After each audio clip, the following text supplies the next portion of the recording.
மாத்திரை நமக. ஜெய் குருதத் ஜெய் குரு பரசுராம். நமஸ்காரம். நான் கரூர்லேருந்து வல்சலா பணிக்கர், பிரசன்ன ஜோதிடர். இன்றைக்கி நம்ம கன்னி ராசிக்கு சனி பயிற்சியுடைய பலன்களை நம்ம பார்க்க போகிறோம்.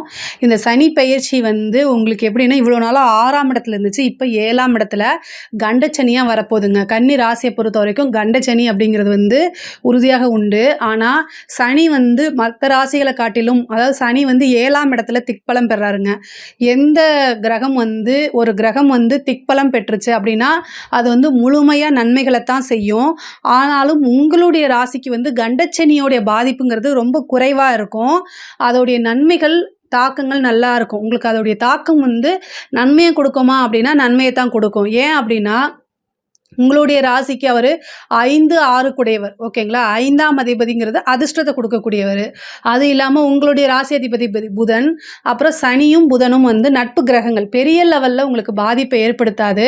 ஆனால் சனியோடைய பார்வை ஏதாவது ஒரு நெகட்டிவை கண்டிப்பாக செஞ்சுட்டு தான் போகும். ஸோ நீங்கள் கவனமாக இருக்கணும். அது மட்டும் இல்லாமல் இப்போ இந்த சனி பயிற்சி வருது இல்லையா, இந்த வந்தோன்னே மே மாதம் வரைக்கும் சரியான டென்ஷன் இருக்கும். மன உளைச்சல்கள் இதெல்லாம் இருக்கத்தான் செய்யும். இந்த மே மாதத்துக்கு அப்புறம் உங்களுக்கு படிப்படியாக அதோடைய தாக்கம் குறைந்து நன்மைகள் நடக்கும். சில பரிகாரங்களும் நான் சொல்கிறேன், அந்த விஷயங்களையுமே ஃபாலோ பண்ணிக்கோங்க. பொதுவாகவே உங்களுக்கு ஆல்ரெடி சனி பார்வை என்ன கொடுக்கும் அப்படின்னா, ஏதாவது ஒரு விஷயத்தை தாமதப்படுத்தும். நீங்கள் செய்யக்கூடிய விஷயம் உங்களுடைய ராசியில், கன்னி ராசியில் ஆல்ரெடி இந்த ஒரு வருஷமாகவே ரொம்ப கஷ்டத்தை தான் அனுபவிச்சுட்ருப்பீங்க. ஏன் அப்படின்னா, இந்த ராகு கேது இந்த கேது உங்களோட ராசியில் இருக்கனால ரொம்ப கஷ்டமாக இருக்கும். எதை தொட்டாலும் ஃபெயிலியரு, மனசே ரொம்ப உடஞ்சி போய் தான் இருப்பீங்க.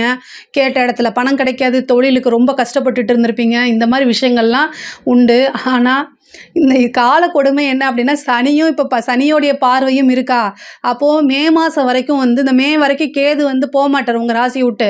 அப்போ மே மாதம் வரைக்கும் கண்டிப்பாக கடுமையான காலகட்டம் தான். இப்போ பிப்ரவரின்னு வச்சுக்கோங்க, மார்ச், ஏப்ரல், மே, இந்த 3 மாதம் வரைக்கும் உங்களுக்கு சரியான கஷ்டத்துலேயும் கஷ்டம். அப்படிப்பட்ட கஷ்டத்தை பார்த்துருக்கவே மாட்டீங்க. அந்த மாதிரி கஷ்டம். ஆனால் அதை கையாண்டு தான் ஆகணும். கன்னி ராசிக்கிட்ட இருக்கக்கூடிய ஒரு மிகப்பெரிய ப்ளஸ் பாயிண்ட் என்ன அப்படின்னா, மற்ற ராசியை காட்டிலும் பாசிட்டிவாகவே எந்த ஒரு விஷயத்து இருந்தாலும் ஈஸியாக கடந்து போகக்கூடிய தன்மை இருக்கும். அப்படியா, வேறு வழி இல்லை, நம்ம கண்டிப்பாக உழைச்சாதான் நமக்கு சோறு அப்படிங்கிற யதார்த்தத்தை புரிந்த நபர்களாக தான் இருப்பீங்க. 100% யதார்த்தவாதிகள் அப்படின்னாலும் சரி, அப்டேட்டட் பர்சன்னாலும் சரி, அது கன்னி ராசியில் இருக்கக்கூடிய நபர்கள் தான். ஏன்னா கன்னி ராசியில் தான் புதன் உச்சமாகிறாரு.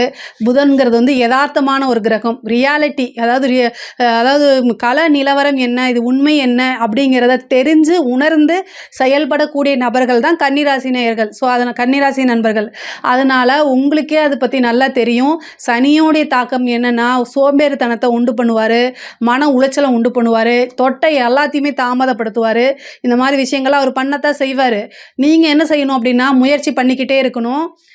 சனியோடைய பிளெஸ்ஸிங்ஸ் உங்களுக்கு வேணும் அப்படின்னா கடுமையான முயற்சி பண்ணணும். எந்த ஒரு கிரகமுமே நல்ல இறுக்கி பிடிச்சி தான் இருக்கும். அதுலேருந்து நீங்கள் விலகி அப்படியே வந்தீங்க அப்படின்னா கண்டிப்பாக அதுவே பிளெஸ்ஸிங் பண்ணிட்டு போயிடுங்க. இவன் ரொம்ப முயற்சி பண்ணுறான்ப்பா, இவனை நம்ம அடிக்கவே கூடாது அப்படின்னு சொல்லிட்டு அவரே என்ன செஞ்சிருவார், சனியே சரி பொழைச்சி போ அப்படின்னு ஆசீர்வாதம் பண்ணிட்டு போயிடுவார். அந்த லெவலில் நீங்கள் முயற்சி பண்ணணும். முயற்சி கடுமையான முயற்சி பண்ணணும். ஆனால் சனிக்கு இன்னொரு விஷயம் என்னென்னா, 7ஆம் இடம் திக்பலம் நான் சொன்னேன் இல்லையா, அப்போது அவர் சனி 7ஆம் இடத்துலேருந்து எங்கே உங்களுக்கு 9ஆம் இடத்தை பார்க்குறாருங்க. சகல விதமான சௌபாக்கியத்தையும் கொடுக்கக்கூடிய சனி தான் உங்களுக்கு வரப்போகிறாரு.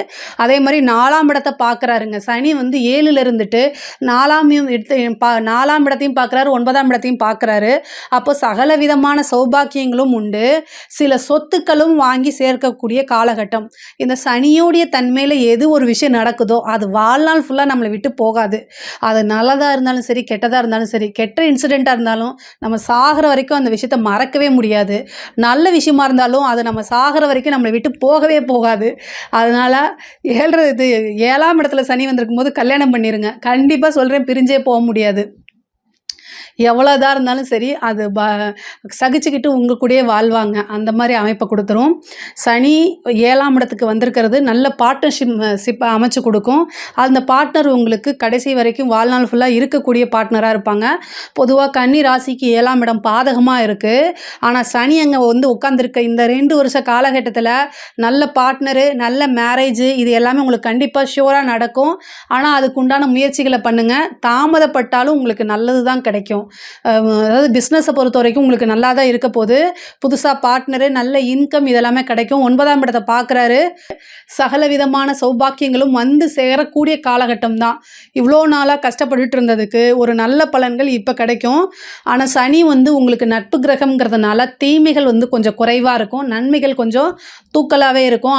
ஏன்னா அதுக்குண்டான முயற்சிகளை நீங்கள் போடுவீங்க. அதாவது புதன்கிழமை வெற்றிலை மாலை, ஆஞ்சநேயருக்கு வெற்றிலை மாலை சாத்தி அவரை வழிபாடு பண்ணுங்கள்.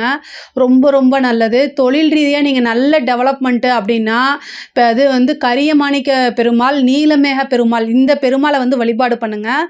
அது ரொம்ப ரொம்ப ரொம்ப நல்லது.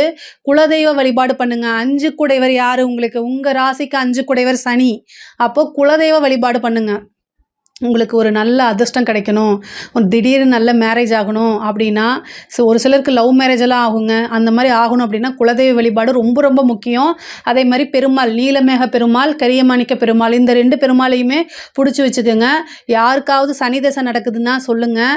அதாவது நல்ல அதிர்ஷ்டம் அப்படிங்கிறது தானாக தேடி வரப்போகுது. ஏன்னா 5 குடையவர் தான் 7ல் வந்து உங்களுக்கு உட்கார்றாரு. அப்போது சனி தசை நடக்குது அப்படின்னா இது சூப்பரான காலகட்டம். சனியோடைய பார்வை உங்கள் ராசிக்கு வர்றது நல்ல விஷயந்தான்.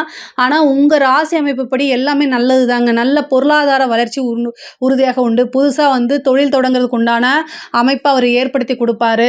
ஒரு சிலருக்கு வந்து ப்ரமோஷன்ஸு, உத்தியோகத்தில் இருக்கவங்களுக்கு நல்ல ப்ரமோஷன் கிடைக்கும். அரசாங்க உத்தியோகத்தில் இருக்கவங்களுக்கு இது சூப்பருங்க. 7ஆம் இடத்துல திக்பலத்தில் வந்து உட்காந்துருக்கு.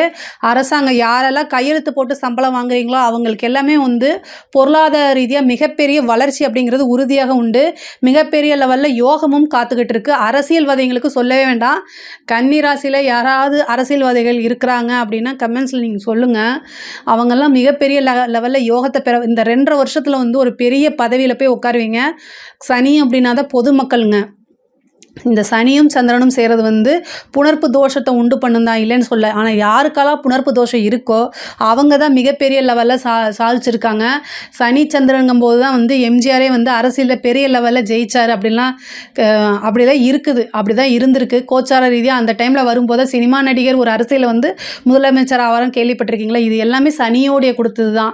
ஆனால் அவர் என்னென்னா கொஞ்சம் நெஞ்சம் இல்லை, நிறைய கஷ்டப்பட்டு தான் வந்தார். அது மாதிரி கஷ்டப்படவும் நீங்கள் தயாராக இருக்கணும். எந்த ஒரு விஷயமுமே ஈஸியாக கிடைக்காது. கன்னி ராசிக்காரங்க அதை நல்லா புரிஞ்சுக்கிட்டவங்க தான். ஸோ அதனால் பெரிய லெவலில் உங்களுக்கு ப்ராப்ளம்லாம் இருக்காது. அரசியல்வாதிகள்னால் மிகப்பெரிய லெவலில் யோகத்தை அடைய போகிற அரசியல்வாதிங்க அப்படின்னா நல்ல மிகப்பெரிய லெவலில் யோகத்தை அடைய போகக்கூடிய நபராக தான் நீங்கள் இருக்க போகிறீங்க. பொதுமக்களுடைய ஆதரவுகள் கிடைக்கும். கட்சி தலைமையிடமே உங்களை சூஸ் பண்ணி பெரிய லெவலில் நிற்க வைக்கும். நீங்கள் கவலையப்படாதீங்க.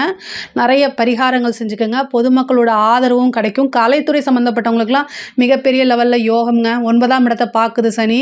கலைத்துறை அப்படின்னாலே நல்ல யோகத்தை கொடுக்கக்கூடிய அமைப்புகள் தான் இருக்குது. ஒரு பெரிய லெவலில் பாராட்டு, விருதுகள், உயரிய விருதுகள் இது எல்லாமே கிடைக்கும். கன்னிராசியை பொறுத்த வரைக்கும் கண்டச்சனி அப்படிங்கிறது வந்து நல்ல யோகமாக தான் உங்களுக்கு அமையப்போகுது. ஏன்னா உங்கள் ராசிக்கு அவர் 5 குடையவராக இருக்கார். 5ஆம் அதிபதி வந்து உங்களுக்கு 9ஆம் இடத்தை பார்க்குறது மிகப்பெரிய யோகம். தெய்வ அனுகூலமும் தெய்வ பலமும் இந்த காலகட்டத்தில் உங்களுக்கு கூடுதலான பலன்களை கொடுக்கும். மிகப்பெரிய லெவலில் யோகத்தையும் கொடுக்கும். வண்டி வாகனங்களை போகும்போது கவனமாக இருங்க. 4ஆம் இடத்தை சனி பார்க்கும்போது சொத்து சேர்க்கை உண்டு பண்ணாலும் வந்து பொதுவாகவே ஏன் நன்மையான கிரகங்கள் இயற்கை சுபர், இயற்கை அசுபர்னு ஏன் சொல்கிறோம் அப்படின்னா, பொருளாதார ரீதியாக சுப கிரகங்கள் எல்லாமே வந்து உயிரை எடுக்காது. அசுப கிரகங்கள்லாம் வந்து உயிருக்கு அந்த சின்ன கண்டத்தை கொடுத்துரும். அதுக்காக தான் அந்த அசுப கிரகம்னு பிரித்து வச்சுருக்காங்க. இந்த சனி, செவ்வாய், ராகு இதெல்லாம் அசுப கிரகம்னு பிரித்து வச்சுருக்காங்க. ஏன் அப்படின்னா பொருளாதாரத்தை அதை நல்லா உயர்த்தி கொடுக்கும். அதே நேரத்தில் வேறு எதையாவது பண்ணி விட்டுரும். அதுக்காகத்தான் வந்து சனியோட இதை வந்து நம்ம பயப்படுறோம். சனி வந்து 4ஆம் இடத்தை பார்க்குது. வண்டி வாகனங்களை போகும்போது கவனமாக போங்க. நீங்கள் கரெக்டாக தான் போவீங்க. ஆனால் உங்களுடைய நேரம், உங்களுடைய கிரகம் என்ன ஆகும் அப்படின்னா, யாராவது எதிர்த்த மாதிரி தண்ணியை போட்டு வந்துட்டு பிரச்சனை பண்ணுவாங்க. அதனால் ரொம்ப ரொம்ப கவனமாக போங்க. ரொம்ப சேஃபாக போங்க. கன்னி ராசியில் இருக்கக்கூடிய ஆண்களாக இருந்தாலும் சரி, பெண்களாக இருந்தாலும் சரிங்க, வண்டி வாகனங்களில் போகும்போது ரொம்ப ரொம்ப கவனமாக போங்க. அந்த கடுமையான காலகட்டங்கள் இப்போ நடந்துகிட்ருக்கு. அதனால் ரொம்ப ஜாக்கிரதையாக போங்க. சனி திசை நடக்கிறவங்க கூடுதல் கவனம். முடிஞ்ச அளவுக்கு பஸ்ஸில் போயிட்டு வாங்க. எப்போவுமே கவனமாக இருங்க. அதாவது நடந்து போனால் கூட கவனமாக இருங்க. சனி திசை நடக்கிறவங்க காளி வழிபாடு பண்ணுங்கள், ஆஞ்சநேய வழிபாடு பண்ணுங்கள்.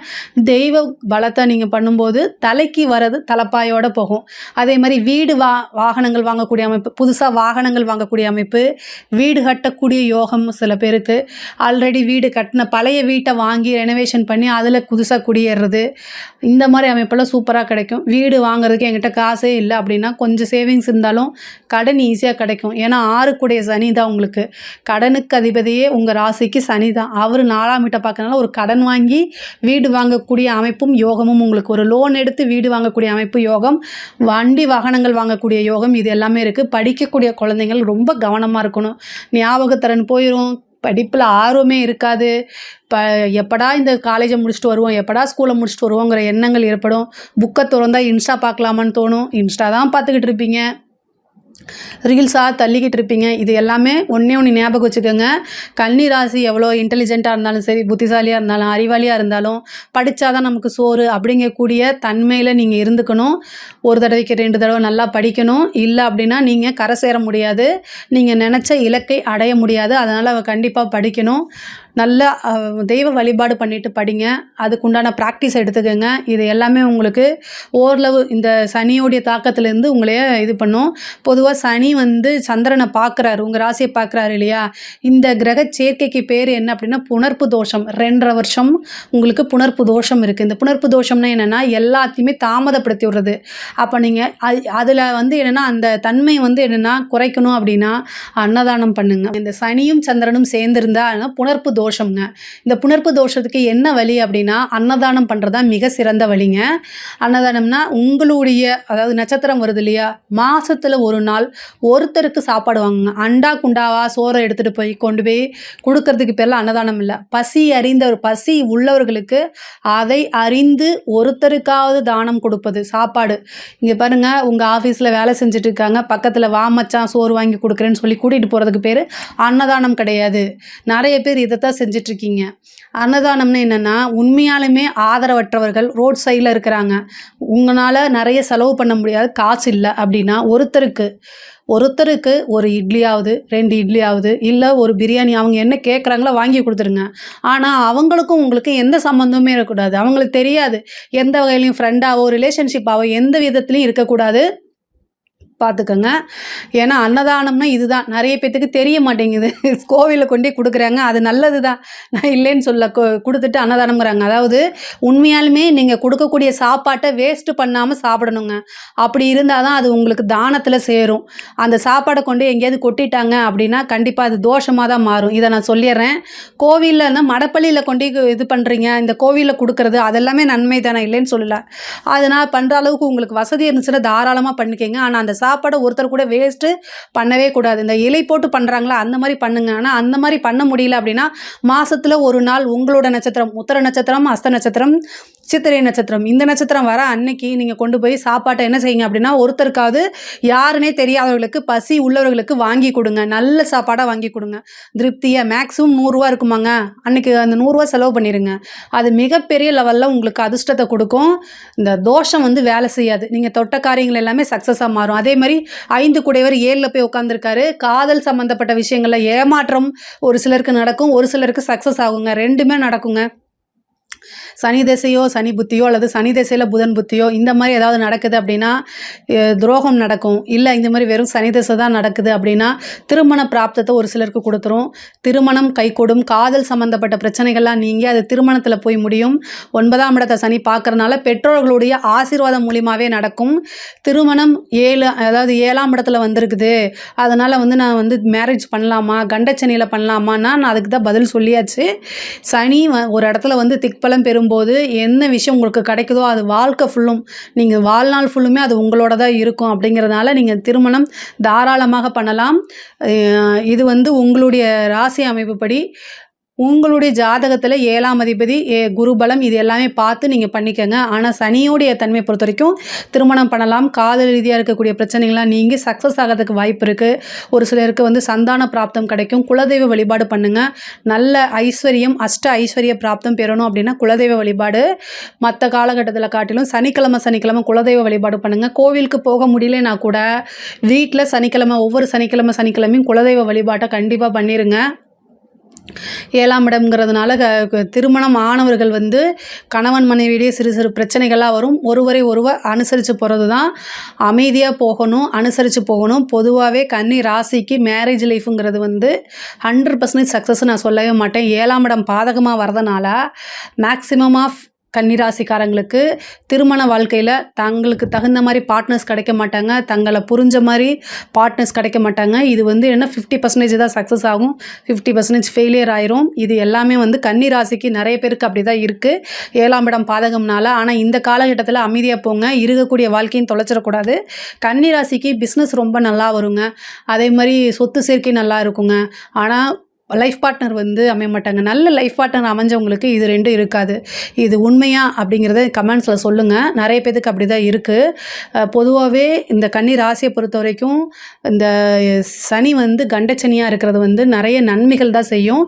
நான் சொன்ன பரிகாரங்களை நீங்கள் பண்ணிக்கிட்டீங்க அப்படின்னா பெரிய லெவலில் உங்களுக்கு தாக்கங்களையும் கஷ்டத்தையும் ஏற்படுத்தாது. நன்மைகள் வந்து அதிகமாகவும் தீமைகள் வந்து குறைவாகவும் நடக்கும். இதில் ஏதாவது உங்களுக்கு சந்தேகங்கள் இருக்குது அப்படின்னா கமெண்ட்ஸில் சொல்லுங்கள், நான் கண்டிப்பாக ஆன்சர் பண்ணுறேன். நம்மளுடைய சேனலை லைக் பண்ணுங்கள், ஷேர் பண்ணுங்கள், சப்ஸ்கிரைப் பண்ணுங்கள். நன்றி, வணக்கம். கடவுள் அருள் டிவியை பார்த்தமைக்கு நன்றிகள். மேலும் இது போன்ற தகவல்களை தெரிந்து கொள்ள கடவுள் அருள் டிவியை சப்ஸ்கிரைப் செய்யுங்கள். மறக்காமல் பெல் ஐக்கானை கிளிக் செய்யுங்கள்.